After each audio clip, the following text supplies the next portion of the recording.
you new to the world of trading and are looking for that one strategy that can take you to becoming a profitable and consistent trader?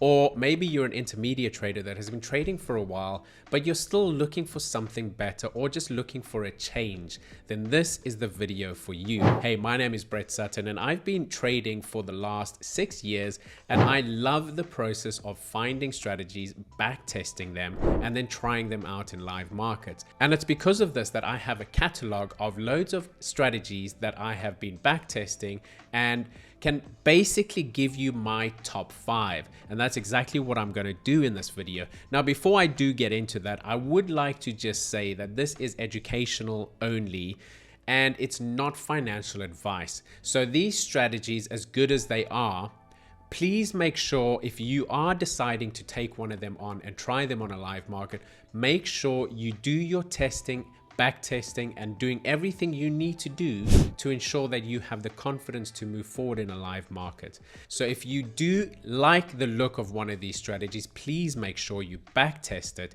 for yourself to see how it works and see the numbers. With that being said, let me go into talking about the 5 strategies that I'll be talking about today. So we have strat number 1 is going to be a MACD strategy, which is pretty much a beginner strategy because it's very easy to follow. Strat 2 is going to be a supply and demand strategy, which is a little bit more beginner to intermediate, just because you have to have some knowledge of market structure. Then strat 3 is going to be, obviously I was going to include this into these 5, is of course the silver bullet strategy. Now, bearing in mind, this is a variation that I have done to make it easier for beginners to pick up and go. I had a comment in my last video when I did the silver bullet strategy that this is not exactly how he trades it. But to be clear, in that video, I was very, very specific in stating that it's my variation of the strategy. And in today's video, I'm even twisting it slightly more to make it more beginner friendly. Okay, then we've got strat number 4 is HARSI Strategy for beginners, and then strat number 5 is an EMA Stoch Strategy. Stochastic is what the stock stands for, and that also is a beginner. Both of those last 2 are beginner strategies. Now, one of these strategies actually surprised me, and if you stick around till the end, I will show you that strategy last, and you will see the results that I got for that strategy, which were absolutely insane. So please make sure you stick around till the end. And before we do get into the first strat, please do make sure to hit that subscribe button, hit the bell notification so you do get notified when we upload more of these kind of videos, and then like the video if you like it. All right, with that being said, let's get stuck into strat number 1. Okay, here we go. But before I do get in, let me just tell you how I'm going to do this. For each one, I will go through a very brief explanation on the strategy, and then I will show you my back-tested results, and then I will do that for each one, and by the end of it, you'll see the results I have for all of them. And I'm not going to go into too much detail for each of these because I don't want this to be a very long video. But if you like the look of any of these and would like some more information, or maybe even like me to do another video where I explain a little bit more, maybe do a bigger session of back testing, I can even do that as part of the video where you see the back testing process, then just pop that down in the comment and we will definitely look at doing that if you would like. So with that being said, let's get stuck into the MACD strategy. MACD strategy is a super simple strategy anyone can pick up, and I have okay, let me go through quickly the rules.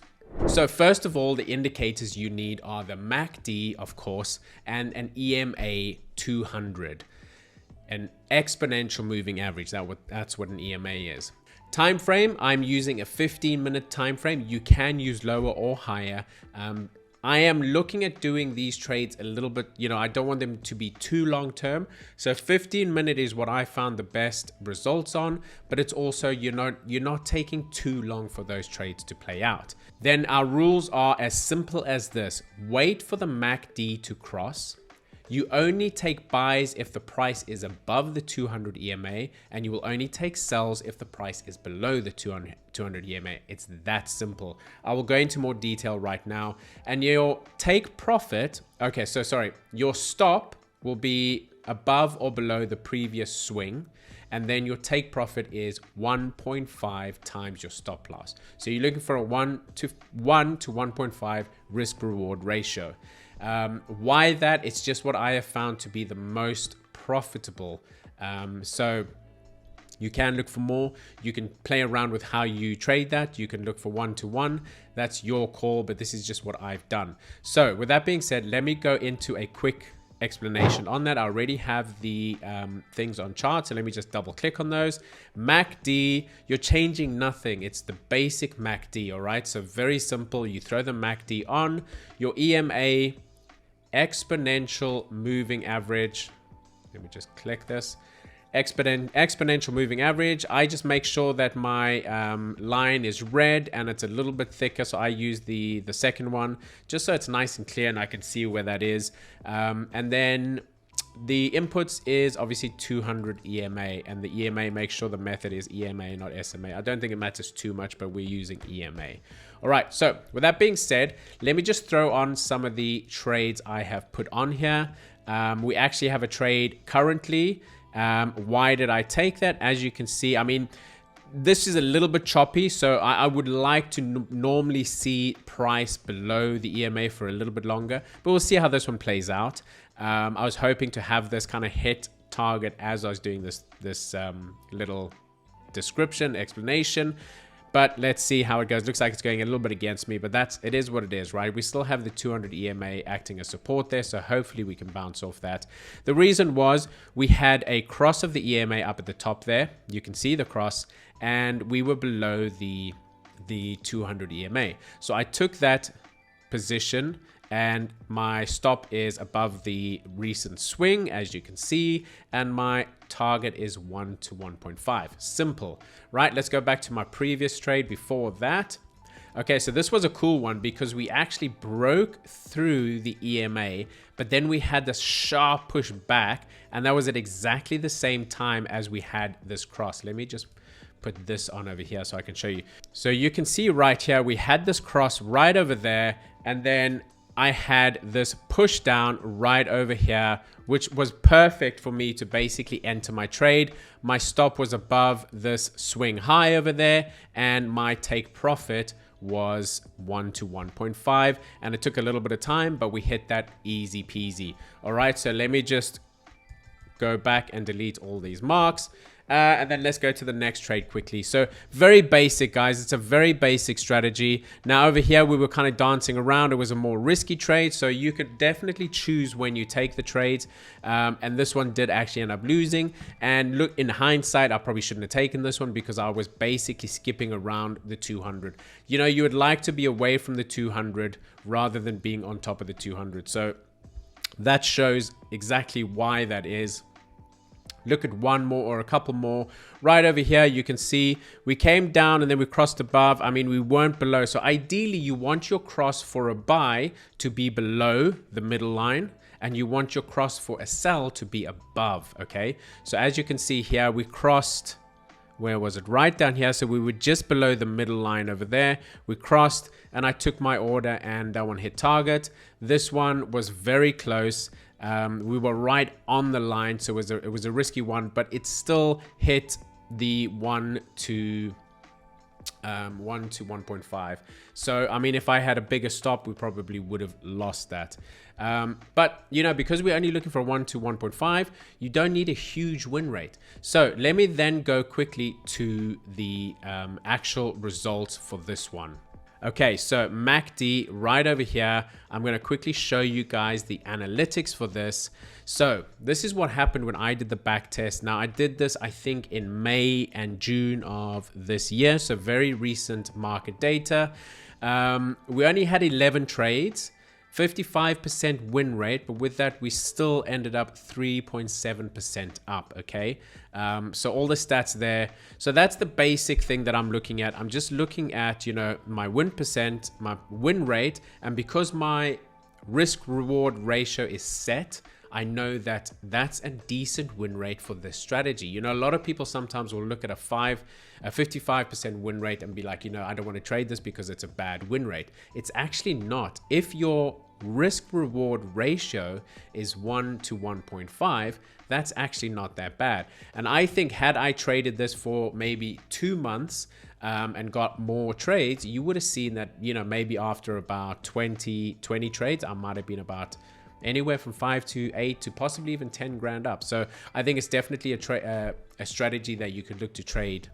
I think it's definitely a strategy that you could look to trade prop firms, but I think there's better ones in the list. So with that being said, that's that.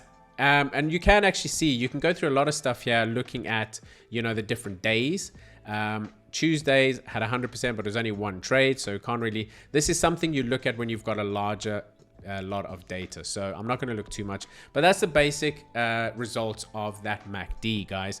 It is a profitable strategy. Now, bearing in mind, I've only done 11 trades. I was looking for around 10 trades for each. One of them I did a lot more because it's the one that surprised me. So please make sure you wait till the end, because I promise you, you are going to be surprised as much as I was. All right, with that being said, guys, let's go back to the next strategy. Okay, guys, on to strategy number 2, which is supply and demand. Now, this is a very popular strategy. Now, there's a lot of different variations of supply and demand. Some people will trade order blocks, which is very similar. So basically, let me run through this quickly. Indicators, RSI, default, and EMA 200. Time frame, 30-minute. It's just that I found the longer time frame to be a little bit more trustworthy with those supply and demand zones. The lower I went in time frame, you know, a little harder it was to read there, but you're welcome to try and test these out on lower time frames if you want to get into the market quickly. The only downside to that is I think I got very few trades in my back test, but it still did very well. I still got the 10 trades, but it was over, I think, about 2 months. So very difficult. Sorry, not very difficult. It just requires a little bit more patience. Okay, so the rules for this is wait for a big push away from current price. This will leave behind a supply or demand. This will leave behind a supply or demand zone. Mark that zone up. Wait for price then to come back to that zone, and then you use your RSI as confluence, and if you can, also use your 200 EMA as an extra confluence. Stop loss below the zone, and your take profit for this I was using 2 to 1. Okay, 2 times the stop loss, or 2 RR. Okay, so with that being said, let's jump over to the chart quickly. As you can see, I'm on a 30-minute chart. Very basic, guys. EMA, exactly the same as before. 200 EMA. I just made it red. You can make whatever color you want. RSI is your basic RSI. And if you're crossing for a sell, you want to make sure it's crossing high. And for a buy, you want to make sure it's crossing low, below the half line at least. Okay. So let me turn on the trades that I found. So let's do the first one quickly. So it's quite a big zone. Now I like to mark up my zones and make sure that I'm remaining for a sell, remaining below that. Now this did cross above. We had a cross of the RSI over there, but it was a sharp push down. So maybe I would have possibly got into this a little bit late because of how quick it was, or maybe I would have missed it completely. But it was an opportunity for a trade. Whether you got that one or not would have been a 50-50. Now this one, as you can see, we had a push over there. I like to see these pushes break some kind of area. As you can see, it broke that area, pushed up. So that's why I'm using that. Came back. I had a order waiting there, tapped in perfectly and went up for the 1 to 2. Now this one this is why I like to use the confluences, guys.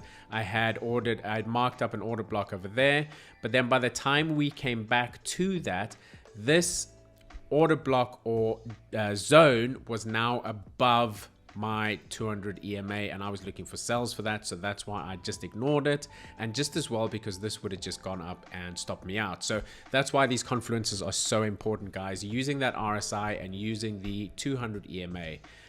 Now you can potentially get into a lot more trades if you're not using those, but at the cost of potentially losses. So this one, as you can see, Why did I not mark up this? I could have marked up this one down here, the lowest area, like that whole area.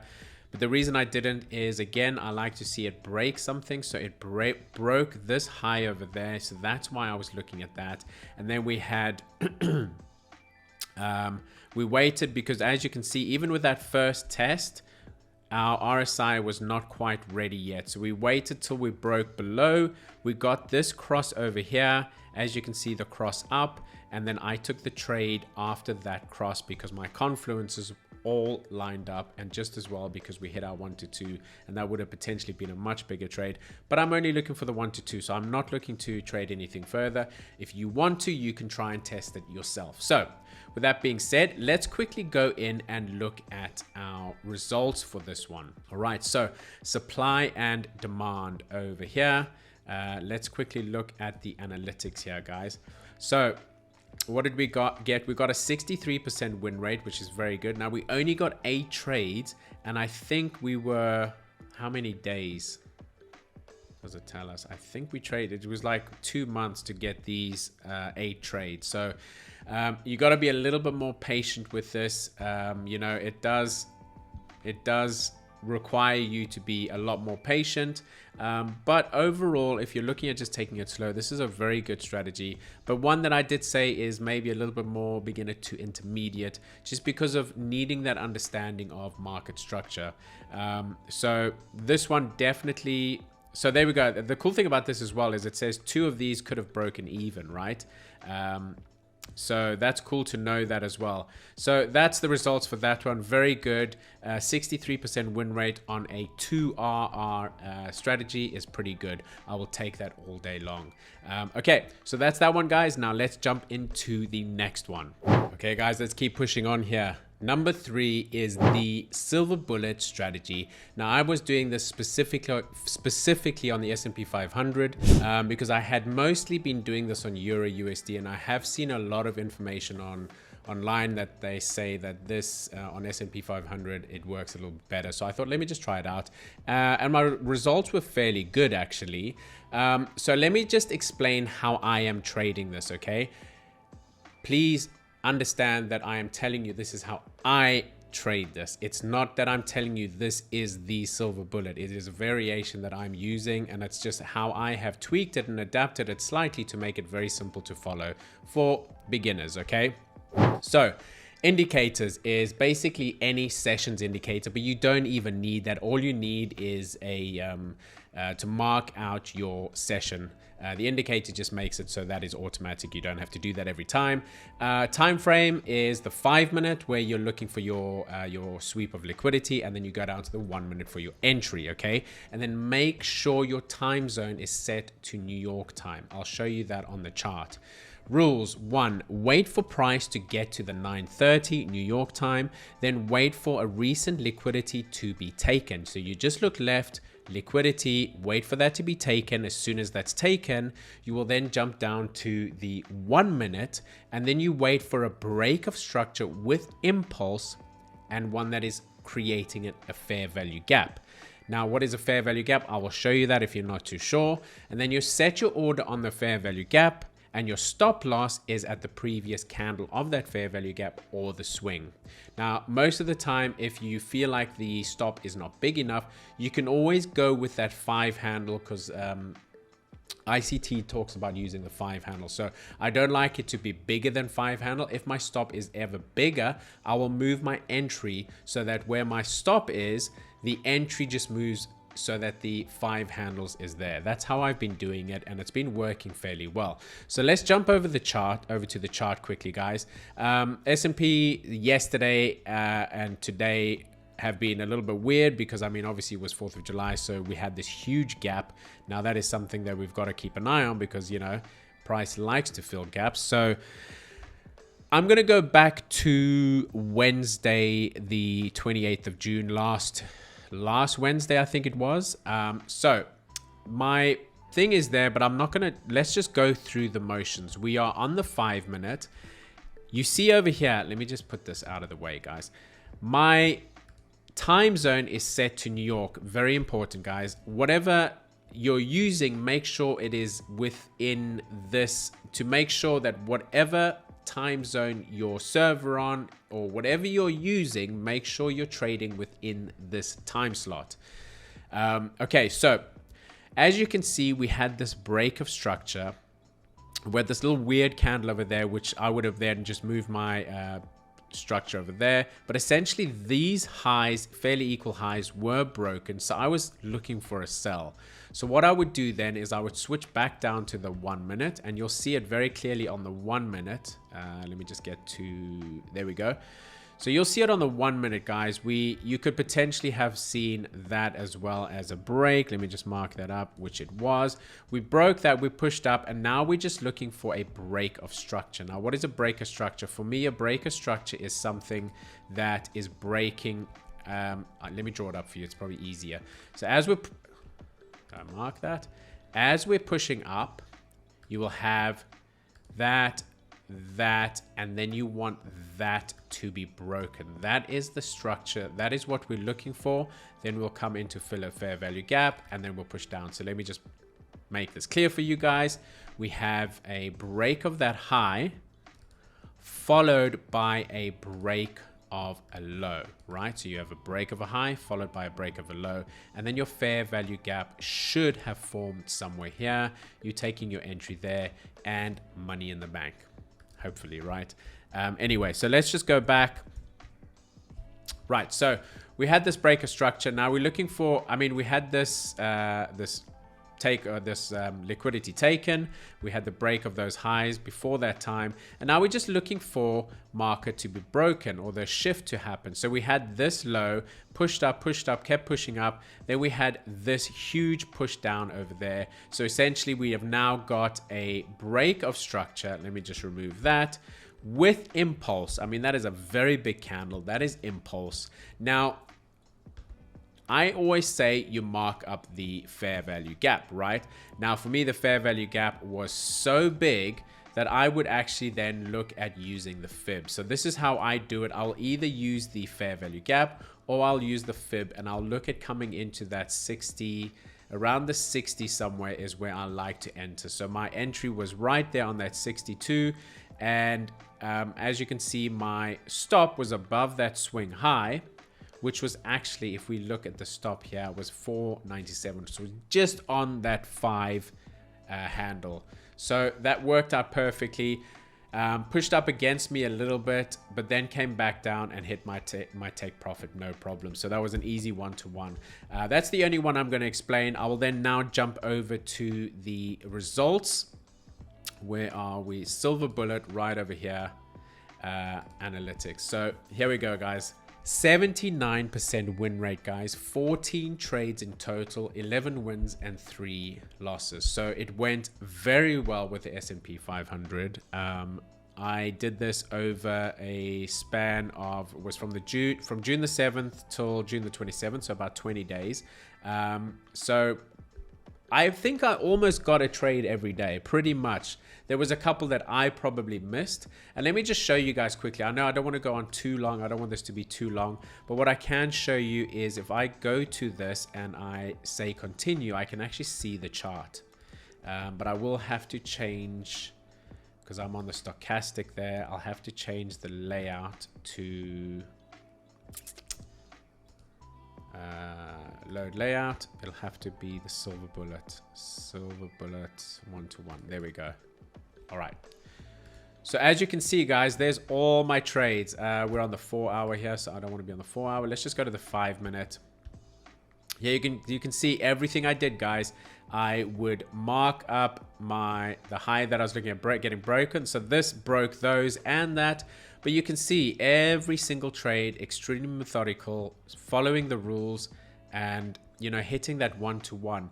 Now, before I was looking for a 1-to-2 possibly, or 1-to-1.5, or I was the other way you can do it is you can trade to the next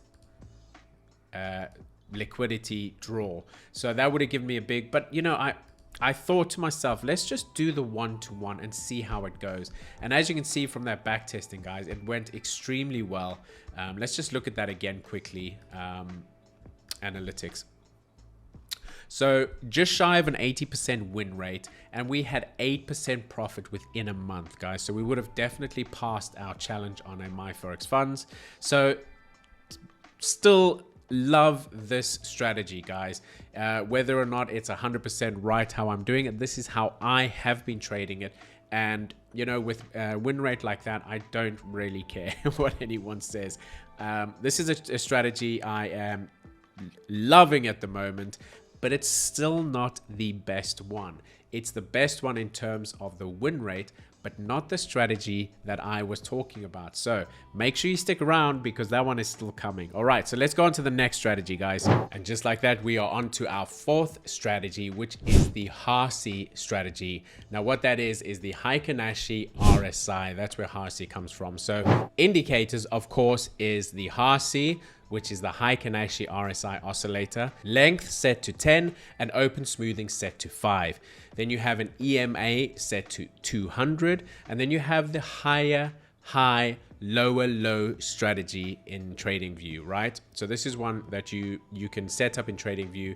Obviously, once it's set up in TradingView, you can do it anywhere. Now, in my backtester, I did not have these indicators, so I had to basically go to set up the trades in TradingView and then mark them out in the backtester to get the results. So time frame 1 minute or 5 minute. I was doing it on the 1 minute, and then your rules are as follows. Only look for buys above EMA and sells below EMA. Obviously, that rule always applies, right? Then number 2 is wait for a pullback towards the EMA. Then look to see if the HARSI is overbought or oversold, and enter on the opposite candle. So once it goes to overbought and you then have, let's say it's up and you then have a red candle, that's when you'll take your entry. It'll make sense once I go in and explain. And then your stop loss is recent swing, and your take profit is 1.5 SL. Stop loss, obviously. All right, so let's go over to the chart. Now, there's a lot going on here, guys. So EMA, simple, I'm not going to explain that. It's the same as before. It's a 200 EMA. Then we have the HARSI, which is this one over here. I didn't want to do that. Let me just click on that. So as you can see, guys, we have got the length set to 10, which is not default, and the open smoothing set to 5, which again is not default. All right, then nothing else on this, but you do everything on the styling. You only leave checked the HARSI and these over here, OB, OS, background fill. So if you want to take a screenshot of this, you can do, to make sure. I'll start from the beginning. So you uncheck all of those and all of those, and you only leave checked those, right? So take a screenshot over here and then you can copy those. Right, that's that. And then the higher high, lower low, you are setting it to 4 and 4, which I think was the default. I'm not 100% sure. I think it was. And then your style, you're only leaving the higher high and the lower low, okay? The rest of these you're removing. You don't want all of the others. You don't want the lower high, the higher low resistance. You only want higher high and lower low. This again will make sense once I explain. All right, so what you're doing is you're taking buys above and sells below, right? So you're waiting for a pullback, and then you're waiting for this to get to an overbought, like there. So it's overbought for the, okay, for a sell, you want it to get to up the top here. That would be perfect, but now we've crossed back, so it's not a valid trade. Now, they are not, you know, you don't see the trades that often, but because we're on a 1 minute, you're still getting a fair amount of trades. So here we go. This is the first one. As you can see, we had a pullback. So we're looking for sells. We had a pullback to this point. Then this had just hit and we're waiting for the first red candle. We've got a couple red. I waited for the bigger red candle. That was my confirmation. And we hadn't yet had. Now, the other thing is you've got a lower low here. If a higher high was printed, it makes this trade invalid. You do not take this trade, okay? So if you have, like, for example, over here, you see we're under the 200. We have a pullback and it's perfect, right? But we have a higher high printed. So we do not take that trade. It would have gone into our favor, but if you have a change in market structure, you're not going to be trading against that, right? So that's why.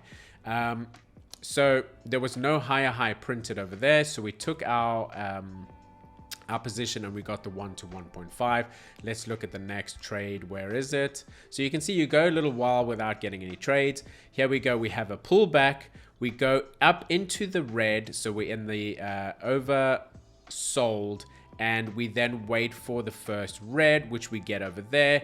We mark our position. We set our stop to the swing, and we're looking for a 1 to 1.5. Nice and quick, in and out of that trade very quickly. Again over here, so now this one, we did actually have a higher high printed, so I should not have taken this. Now sometimes you can use your better judgment. So what I did see here is we had a very strong sort of area of resistance. You can see it kept rejecting off of this. This is one of those trades that I would have taken as a risky trade. Again, these are just confluences, guys. Probably should not have taken that. It paid out in the end, but it's probably a trade that I should not have taken there because of the fact that that higher high was printed. Okay, so that's the basic rules. It's a little bit more of a tricky one, so if you want again me to go into a video that I'm just discussing this, let me know in the comments and I can do a much more in-depth video on this, and we can try different time frames as well. So with that being said, let me quickly go into the results for this one. HARSI right over there, and look at the analytics. Okay, so for this one, we had again a 56% win rate, which is okay, right? You think, yeah, that's okay, but we did get 7.1% overall profit, guys. So 16 trades, 9 wins, 7 losses. So even with that win rate and using the 1 to 1.5, you can see it's still a positive strategy. The strategy is still working, right?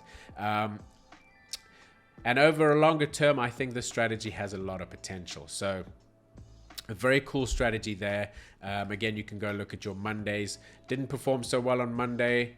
But even look at that, guys, even with a 33% win rate, we still ended up with a 0.29 profit on that. Now that shows you the power of sticking to a risk reward ratio for your strategy. Do not waver from it. Tuesday, 60%, very cool, 2.5%. Wednesday, 50%. Thursday, 60%. So overall, a very cool strategy, but this is still not the strategy that I want you guys to see. The next one is going to blow your mind. So let's go straight to that now. Okay, last but definitely not least is number 5, the EMA Stoch Strategy. Stoch is for stochastic, and EMA, obviously, it's self-explanatory. So the indicators for this one are 2 EMAs, one using a 50 and one a 150, and then obviously the stochastic, all values set to 5. I will go into that in a little more detail. Now time frames is 1 minute or 5 minute. I use the 1 minute just because I wanted to get into as many trades as possible. And the rules are as follows. Below EMAs are sells, above EMAs are buys. Obviously that's always the same. Number 2, wait for price to come back to in between the 50 and the 150. Preferably, you wanted to test the 150, right? It doesn't have to, but it's always a little bit stronger if it tests the 150 and all the other things fall into place around there. Then you look for the stochastic cross in the extreme, and then you look for price to cross that 50 EMA. And that's where you enter your trade. Your stop loss will be set above the recent swing, and your take profit, surprise, surprise, 1 to 1.5. So you can see a lot of my strategies, I've been sticking to that 1 to 1.5 because I have found it very powerful. Now you are free to test whichever management you would like. However you want to manage it, you try. You can always go for one, break even at 1 to, or take 50% 1 to 1 and then go break even. You know, play around with it, see what works for you. But for me, this 1 to 1.5 has been lovely.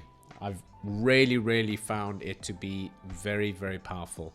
All right, so let's go into the chart quickly, guys. Okay, so EMAs, I'm not going to go into those again. You have a 50 and you have a 150. As you can see, my blue is the 50, my red is the 150.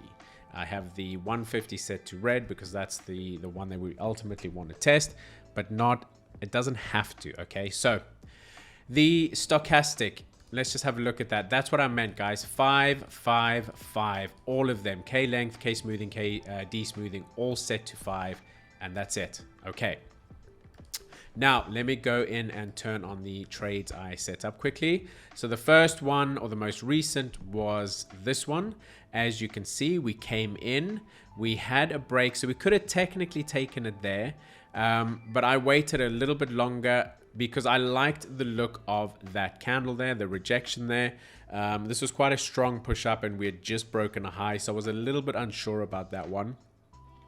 Then we had this rejection candle with a big wick, and then we had another cross over there, and that's where I took my entry, and it was close. It only just tapped and then pushed up. So if you had any bigger of a stop loss, this might have been a loss. My ratio there is 1 to 1.54. You know, it's, for me, it looks like a win. If not, you know, I don't mind that being a loss because of the 1 to 1.5. Over here, very clear, guys. We push up, we test, we have a push down. Very clear, guys. You push up. There is a break there, so you could have technically taken it there, but you know, it's the candles are very small. The break's happening a lot after that. You want the break of the 150 to be very close to the cross on the stochastic. So there we have the test of the 150, like I said. Straight away we have the cross on the stochastic, and then we have the break of the 50. Everything lining up perfectly. Now this didn't go straight into our profit. We danced around there for a little while, and then eventually we did break that profit mark over there. So nice trade over there. Another one over here. You can see we push up, we tap that 150, and then we break at the same time as the cross there. We break that 50. That's my entry. I put a little bit higher because I was looking at these highs because it was quite a small. If I was on there, it would have been very small. So I went a little bit higher. Even if I went to the top of that, we still would have had our 125 easily. Okay. I don't know if, not sure if there was another one. Yeah, there was another one here. Let's quickly look at this. Push up, testing. It doesn't quite get to the 150. We have a break. We have a cross, so that's my entry. Okay, so not all of them are going to be 100% spot on, so then you choose whether you want to enter that or not. This one panned out lovely. So this strategy is very simple, you know, just follow the rules. So first of all, I tested back in May, and then you can see I've got another test in June. Why did I do 2 back tests on this one? Because it did so well. So let's look at the first one back in May. Analytics. So pay attention to the win rate, guys. 56% win rate. Okay, now because we're trading on the 1 minute, we have a lot more trades, and the more trades you have, the more realistic that win rate is. 25 trades in that month, guys. 14 wins, 11 losses, but we still hit 10% profit. So really, like, that was what made me decide to test another month. So if I go back and I look at the other month, let's have a quick look. The June, let's have a look at those analytics. Slightly better win rate in June, 61%, 18 trades, 11 wins, 7 losses, still made 9% profit, guys. This strategy just did extremely well. Now maybe it was just within those 2 months. I do want to go back and back test this one on a larger amount of data. I've already got these 2 months locked in. The cool thing about this one is if I go back here and I show you, I've actually got this set to this one. Here you can see, guys, if I look at, okay, so it's not giving me the full thing for it, but you can see 19.75% increase, 58.14% win rate, and that's over the 2 months. Total days traded 18 days. So 2 months, almost 20% profit. Like, you know, that is phenomenal. And that's only a 58% win rate, guys. Sticking to that 1 to 1.5, super powerful. So this is the one that really surprised me and has done extremely well. And I'm really excited to go and backtest this one a little bit more. So if you guys are really interested in me doing that and doing a bigger session on just this strategy or any of the others, just pop that in the comment. Or if you guys have any strategies you want me to test a little bit further, strategies that you like, let me know. You know, give me those strategies. I will test them and I'll put them into the next video. But that's it for now, guys. Those are the 5 strategies that I'm really liking at the moment. Pick one of those, try them out for yourself on a demo account or just back test them. Please don't just take this to a live market. Back test it for yourself and then trade it on a demo for at least a month before you decide to take this to a live market, because, you know, I don't want you running back to the comments and saying, you know, I lost all my money because I tried your strategy. These are not my strategies. It's strategies I have found on the internet. They're all out there. The key is making sure that your how you manage each strategy. And not only that, stick to, you know, once you've decided how you want to do it, back test it. Backtest, and you come up with the numbers, you come up with what works best for you, and then you take that to the market. So that's it from me, guys. If you guys are enjoying these kinds of videos, please do like, subscribe, and, you know, comment. Tell me what you want. I'll do any other videos, any other strategies. Just let me know what you want me to test, and I'll be happy to do that. Until the next time, guys, I hope you enjoyed this, and we will see you soon. Bye for now.